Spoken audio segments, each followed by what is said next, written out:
Hello guys, welcome back to my YouTube channel. ഇന്ന് തമ്പനയിൽ കണ്ടപ്പോൾ എല്ലാവർക്കും മനസ്സിലായിട്ടുണ്ടാവും, ഒരു കേരള സ്റ്റൈൽ നാടൻ കൊഴുവ കറിയാണ് നമ്മുടെ ഇന്നത്തെ ഈ വീഡിയോ. അപ്പോൾ സമയം കളയാതെ നമുക്ക് ഇങ്ങനെ ഉണ്ടാക്കാൻ നോക്കാം. അതിനായിട്ട് ഇവിടെ കുറച്ച് കൊഴുവ എടുത്തിട്ട് നമ്മൾ നാരങ്ങയും ഉപ്പും ചേർത്ത് ക്ലീൻ ചെയ്ത് വെച്ചിട്ടുണ്ട്. ഇനി ഒന്നും കൂടി നമ്മൾ നാരങ്ങ ഉപ്പും ചേർത്ത് ഒന്നുകൂടി കഴുകി വെക്കണം. അപ്പോൾ ഇതാണ് നമ്മൾ എടുക്കുന്ന കൊഴുവ.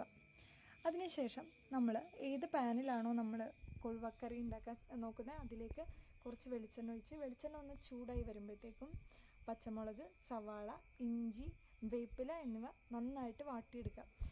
ഇതിൽ പലതും നമുക്ക് വേണമെങ്കിൽ ഇഞ്ചിയും പച്ചമുളകൊക്കെ ചതച്ചും ചേർക്കാം കേട്ടോ. അതൊക്കെ ഓരോരുത്തരുടെ ഇഷ്ടം പോലെ ചേർക്കാം. ഞാനിവിടെ എല്ലാം അരിഞ്ഞാണ് ചേർത്തിട്ടുള്ളത്.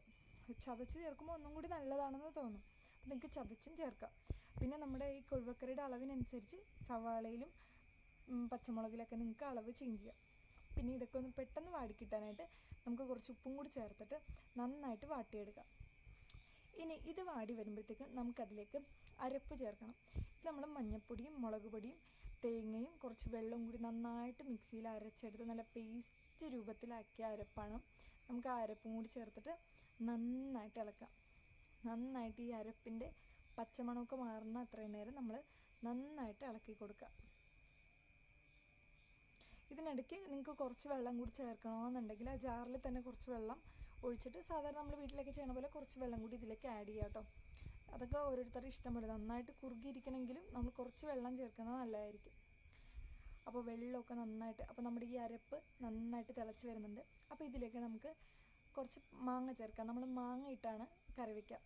കുടംപുളി ഇട്ടും വെക്കും, പക്ഷെ നമ്മൾ കൊഴുവ പൊതുവെ പച്ചമാങ്ങ ഇട്ട്, നല്ല പുളിയുള്ള പച്ചമാങ്ങ ഇട്ട് കറി വെക്കുന്നതായിരിക്കും എപ്പോഴും നല്ലത്. അപ്പോൾ നമ്മൾ മാങ്ങയിട്ടു. ഇനി ഇത് നന്നായിട്ട് തിളയ്ക്കണം. ഇത് തിളച്ച് വരുമ്പോഴത്തേക്കും നമ്മൾ ക്ലീൻ ചെയ്ത് വെച്ച മീനിടാം. നമ്മുടെ ഈ കൊഴുവയ്ക്ക് അധികം വേവൊന്നുമില്ല കേട്ടോ. പെട്ടെന്ന് തന്നെ നമുക്ക് ഉണ്ടാക്കാൻ പറ്റിയൊരു കറിയാണ് കൊഴുവക്കറി. പിന്നെ ഈ കൊഴുവ വേകുന്ന സമയത്തിന് മുന്നേ നമ്മൾ മാങ്ങ ഇടുന്നതുകൊണ്ട് ആ ഒരു ടൈമിനാകുമ്പോൾ മാങ്ങയും വെന്ത് നമുക്ക് നല്ല സൂപ്പർ കൊഴുവക്കറി റെഡിയായിട്ട് കിട്ടും. അപ്പോൾ ഇത്രേ ഉള്ളൂ കൊഴുവക്കറി. പിന്നെ നമുക്ക് കുറച്ച് നേരം ഒന്ന് മൂടി വെച്ച് വേവിക്കണം, മൂടി വെച്ച് തിളപ്പിക്കണം. ആ ഒരു കാര്യം കൂടി മാത്രമേ ഉള്ളൂ. ഇത്രയും സിമ്പിളായിട്ടുള്ള കറിയാണ്. അപ്പോൾ നമുക്കിനി ഇത് മൂടി വെച്ച് തിളപ്പിക്കാം.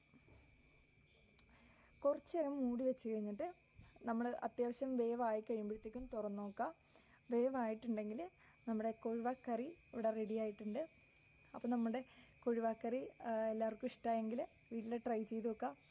എല്ലാവർക്കും ചെറിയ മീനുകളുടെ കറികളൊക്കെ ഇഷ്ടപ്പെടുന്നവരുടെയൊക്കെ ഫേവറേറ്റ് കറിയായിരിക്കും കൊഴുവക്കറി. എല്ലാവരും വീട്ടിൽ ട്രൈ ചെയ്ത് നോക്കാം. വീഡിയോ ഇഷ്ടമായെങ്കിൽ ലൈക്ക് ചെയ്യുക, ഷെയർ ചെയ്യുക, സബ്സ്ക്രൈബ് ചെയ്യുക.